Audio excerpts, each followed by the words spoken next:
राधे राधे जपो चले आएंगे बिहारी, राधे राधे जपो चले आएंगे बिहारी, आएंगे बिहारी चले आएंगे बिहारी, आएंगे बिहारी चले आएंगे बिहारी। राधे राधे राधे राधे जपो चले आएंगे बिहारी, राधा मेरी चंदा चकोर है बिहारी, राधा मेरी चंदा चकोर है बिहारी।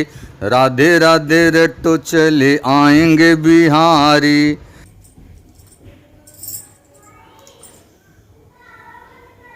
अथ श्री सत्यनारायण व्रत कथायां पंचमो अध्यायः।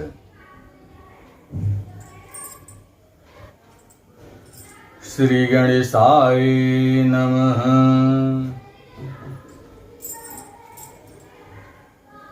सूत जी महाराज कहते हैं, शौनकादि ऋषियों से कि हे साधु संत महात्माओं, योगिंद्र मुनिंद्र संत सन्यासियों, अभी आपको साधु वैश्य व्यापारी की कथा श्रवण कराया। आगे आप लोग क्या सुनना चाहते हैं बतलाइए।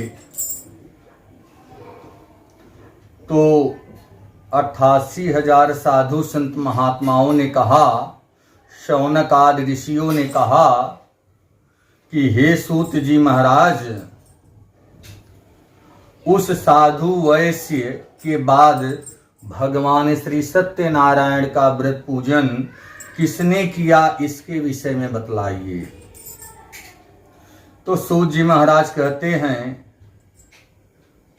कि ध्यान पूर्वक श्रवण करें, दत्तचित्त होकर के कथा को सुने।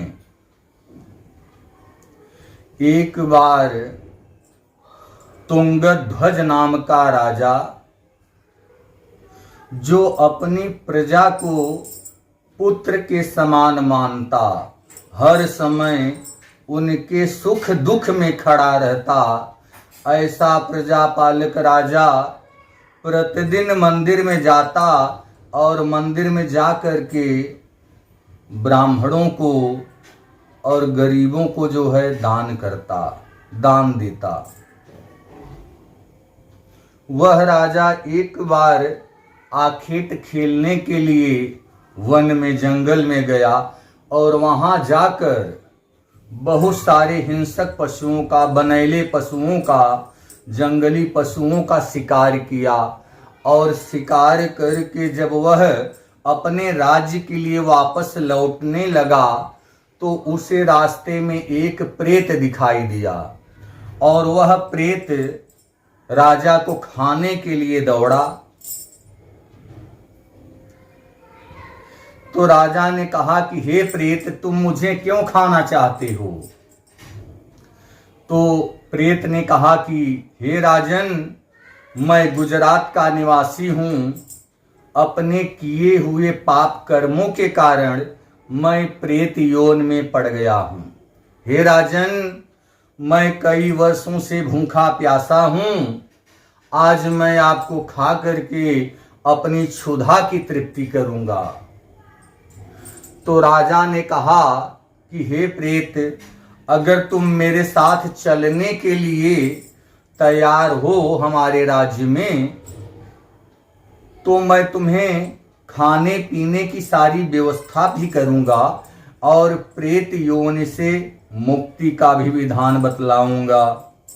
प्रेत ने कहा कि हे महाराज, यह तो बड़ी अच्छी बात है, हम आपके साथ चलने के लिए तैयार हैं। तो राजा ने कहा कि हे प्रेत, दुर्ति क्रम के अनुसार तुम प्रेत हो, मेरे राज्य में चलने पर मेरे राज्य का किसी प्रकार का अनिष्ट तो नहीं करोगे? प्रेत ने कहा कि हे राजन, आप हमारे मित्र हो गए, मित्र के साथ विश्वासघात करना सर्वथा अनुचित है। तो हे राजन, आपने संकोच ने संदेह हमें अपने साथ लेकर के चले। प्रेत राजा के साथ चल दिया। कुछ दूर चला तो रास्ते में एक बट वृक्ष दिखाई दिया और उस बट वृक्ष के नीचे राजा शयन करने लगा और डाली पर जाकर के प्रेत बैठ जाता है। कुछ दूर पर ग्वाल बाल लोग, चरवाहे लोग भगवान श्री सत्यनारायण का व्रत पूजन कर रहे थे। तो राजा ने अहंकारवश नाही भगवान को नतमस्तक हुआ और जब कथा संपूर्ण हो गई तो ग्वाल बाल लोग, चरवाहे लोग भगवान का प्रसाद ला करके राजा के समीप रख कर चले गए।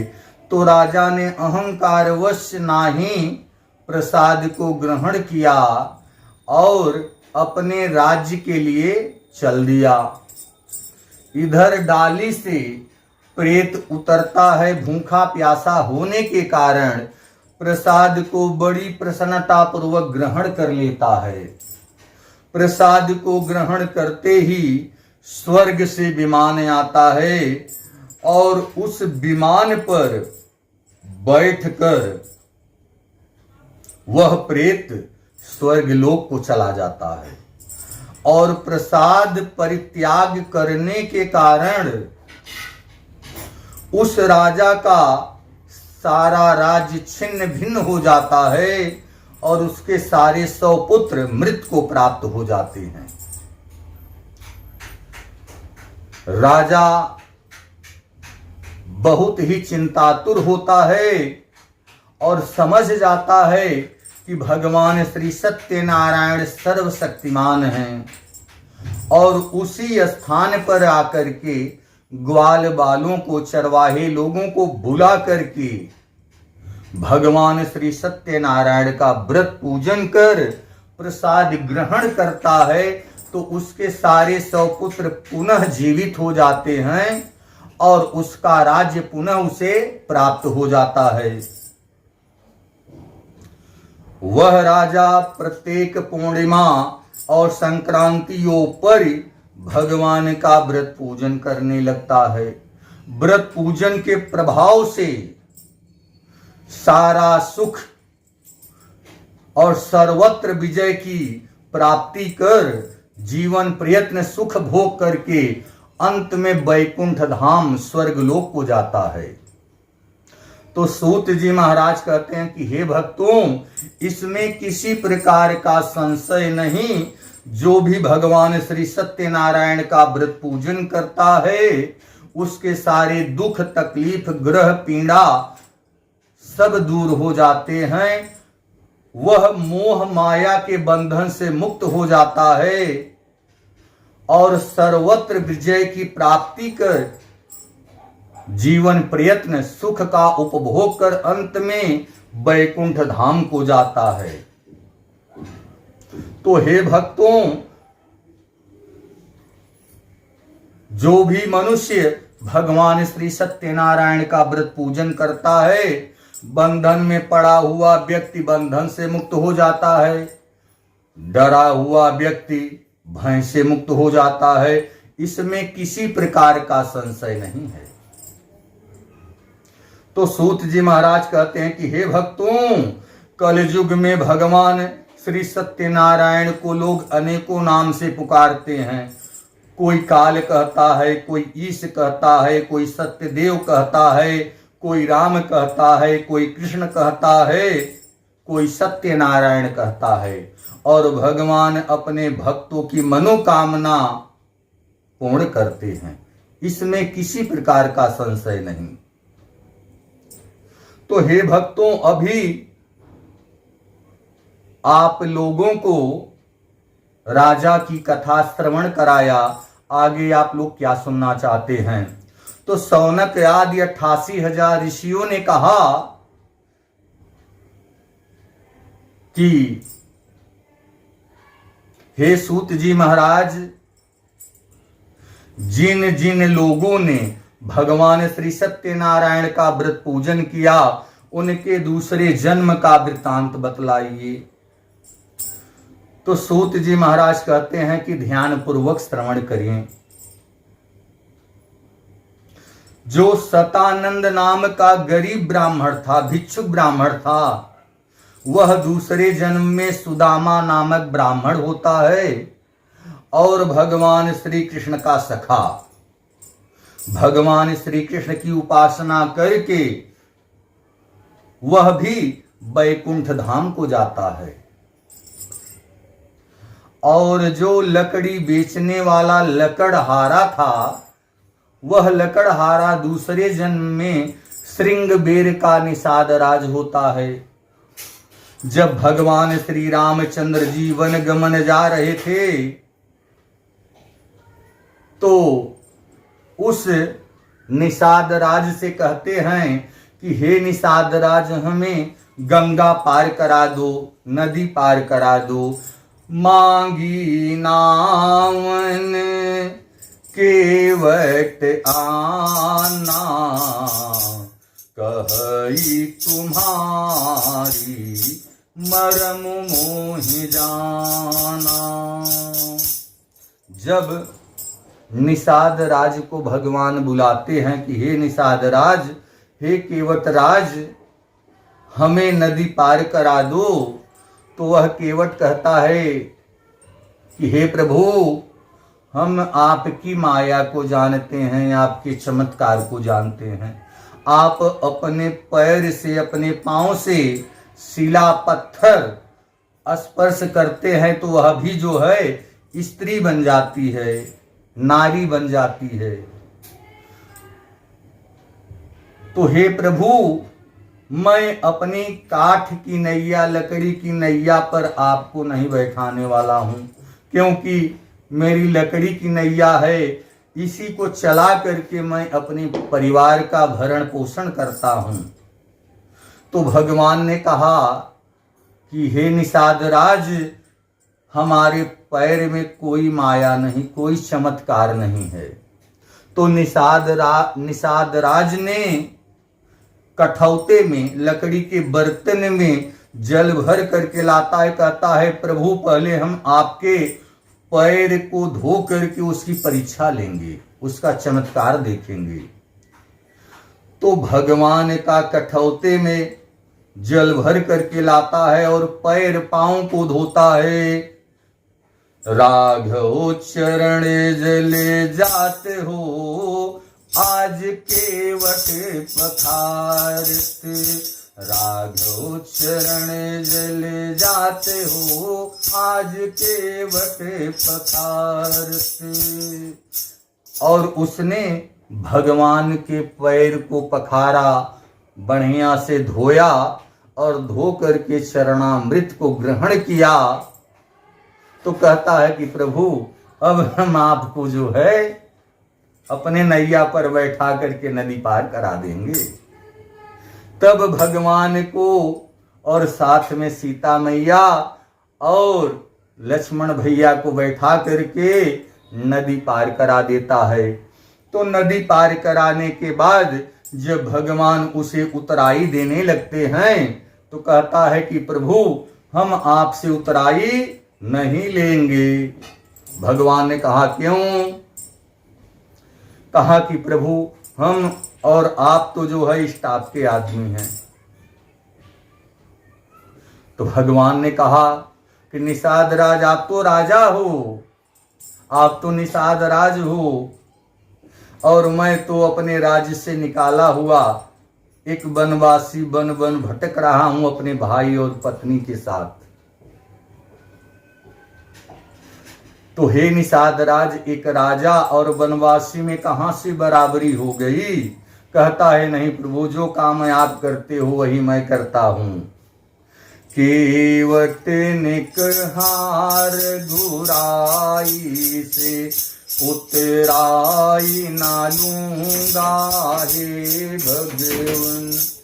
मैं नदी नाल का सेवक हूँ, तुम भव सागर के स्वामी हो। मैं नदी नाल का सेवक हूँ, तुम भव सागर के स्वामी हो। मैं यहाँ पे पार लगाता हूँ, तुम वहाँ पे पार लगा देना। केवट ने कहा रघुराई से उतराई ना लूंगा हे भगवन। तूने अहिल्या को पार लगाया है, मुझको भी पार लगा देना। तूने अहिल्या को पार लगाया है, मुझको भी पार लगा देना। मैं यहाँ पे पार लगाता हूँ, तुम वहाँ पे पार लगा देना। और इधर जो है कि केवट राज ने भगवान को नदी पार कराया, तो भगवान भी निषाद राज को भव सागर पार करा देते हैं। और जो उल्का मुख नाम के राजा थे, वह दूसरे जन्म में महाराजा दशरथ होते हैं, भगवान राम जी के पिताजी। और महाराज दशरथ रंगनाथ की कृपा से वह भी स्वर्ग लोक को जाते हैं। और जो साधु नामक व्यापारी था, साधु नामक वैश्य था, वह दूसरे जन्म में मोरध्वज नाम का राजा होता है। और वह राजा इतना दानवीर था कि उसकी दानवीरता चारों दिशाओं में फैली हुई थी। तो अर्जुन को यह था कि हमारा भाई युधिष्ठिर सबसे बड़ा दानवीर है, इस संसार में उस हमारे भाई से बड़ा कोई दानवीर नहीं और हमसे बड़ा कोई धनुर्धारी नहीं। अब जब महाराज युधिष्ठिर अश्वमेध यज्ञ करते हैं, तो यज्ञ का जो अश्व है उसके साथ अर्जुन रक्षा के लिए चल देते हैं। और जब वह अश्व मोरध्वज राजा के राज्य में सीमा में प्रवेश करता है, तो मोरध्वज राजा का पुत्र ताम्रध्वज उस अश्व को पकड़ लेता है। तो अर्जुन कहते हैं कि हे बालक, यह मेरा अश्व है, इसे छोड़ दो। तो बालक कहता है कि मैं यह अश्व पकड़ लिया हूं, अब मैं यह अश्व अपने राजा को ला करके दूंगा, ले जा करके दूंगा। तो जब अर्जुन बार बार समझाते हैं, लेकिन बालक नहीं मानता, कहता है कि अब मैं यह अश्व पकड़ लिया हूं, तो अपने राजा को ले जा करके मैं यह अश्व दूंगा। तो अर्जुन कहते हैं कि हे बालक, अभी तुम बहुत छोटे हो, नादान हो, अभी तुम्हारी खेलने की, खाने पीने की उम्र समय है, यह अश्व मुझे वापस दे दो, छोड़ दो। लेकिन बालक हट कर जाता है, कहता है नहीं, हम यह अश्व आपको हम नहीं वापस करेंगे, हम इसे अपने राजा को ले जा करके देंगे। तो अर्जुन बार बार समझाते हैं, कहते हैं कि बालक, तुम्हें ये नहीं मालूम कि मैं दुनिया का सबसे बड़ा, सबसे श्रेष्ठ धनुर्धर अर्जुन हूं। बालक कहता है कि तुम चाहे अर्जुन हो या भीम हो, मुझसे नहीं मतलब, अगर तुम्हें अश्व चाहिए तो मुझे पराजित करके यह अश्व लेके जा सकते हो। अर्जुन क्रोधित हो गए, अपना धनुष और बाण तुरंत जो है ले लिया और इसके बाद धनुष बाण जो है तान दिया। और उधर बालक भी जो है धनुष बाण लेकर के युद्ध के लिए तैयार। दोनों तरफ से बाणों की वर्षा शुरू हो गई, घमासान युद्ध शुरू। और देखते देखते बालक ने, ताम्रध्वज ने अपने बाणों से अर्जुन को मार करके गिरा दिया और अश्व को लेकर के अपने राज्य के लिए चल देता है। तो जब यह सूचना राजा को प्राप्त होती है कि जो दुनिया का सबसे सर्वश्रेष्ठ धनुर्धर अर्जुन को हमारा पुत्र मार करके पराजित करके अश्व को लाग रहा है, तो स्वागत में राजा अपने पुत्र को फूलों की वर्षा से स्वागत करते हैं।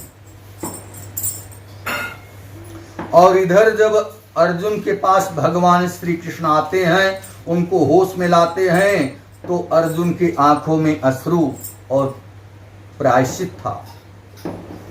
हाथ जोड़ करके भगवान से कहते हैं कि प्रभु, छोटा सा बालक मुझे पराजित करके अश्व लेके गया, अब अश्वमेध यज्ञ कैसे पूर्ण होगा, कैसे पूरा होगा। तो भगवान श्री कृष्ण कहते हैं कि हे अर्जुन, तुम सिंह शेर का वेश धारण करो, मैं साधु का वेश धारण करता हूं, चलते हैं राजा मूरध्वज के राज्य में। और आ जाते हैं राजा मूरध्वज के राज्य में और राजा से कहते हैं कि हे राजन, मेरा सिंह भूखा है। राजा कहता है कि हे साधु महात्मा, आज्ञा करिए, आपका शेर क्या खाना चाहता है। तो साधु वेशधारी भगवान श्री कृष्ण कहते हैं कि हे राजन, मेरा सिंह आपके ज्येष्ठ पुत्र के दाहिने अंग का मांस भक्षण करना चाहता है। वह शर्त यह है कि आप अपनी रानी पद्मावती के साथ आरे से ताम्रध्वज को आरे से अंग छेद करें और किसी के आंखों में अश्रु नहीं आने चाहिए, तब मेरा सिंह आपके ज्येष्ठ पुत्र के दाहिने अंग का मांस भक्षण करेगा। राजा ने कहा कि ठीक है साधु महात्मा, जैसी आपकी आज्ञा। राजा मूरध्वज अपनी पत्नी रानी पद्मावती को बुलवा लेते हैं, आरा मंगा लेते हैं और पुत्र ताम्रध्वज को बुला करके आरे से अंगच्छेद करना शुरू करते हैं। जब सर पे आरा चलने लगता है तो अगल बगल के जनपद राज्य सब हिलने लगते हैं कि कैसे राजा रानी हैं, और वह रानी भी अपने कलेजे के टुकड़े को आरे से चीर करके दान कर रही है शेर को खिलाने के लिए। जब आरा चलने लगता है तो रक्त खून की धार बहने लगती है। अब रानी पद्मावती अपने कलेजे पर पत्थर रख करके आरा राजा के साथ में चला रही हैं। जब आरा हिलने लगता है तो अगल बगल के राज्य भी हिलने लगते हैं, डगमगाने लगते हैं। और जब कुछ दूर कुछ शरीर के अंग को जो है चीरता हुआ आरा नीचे आता है, तो ऐसा देख करके राजा रानी बहुत व्याकुल हो जाते हैं और बालक भी कराह रहा है।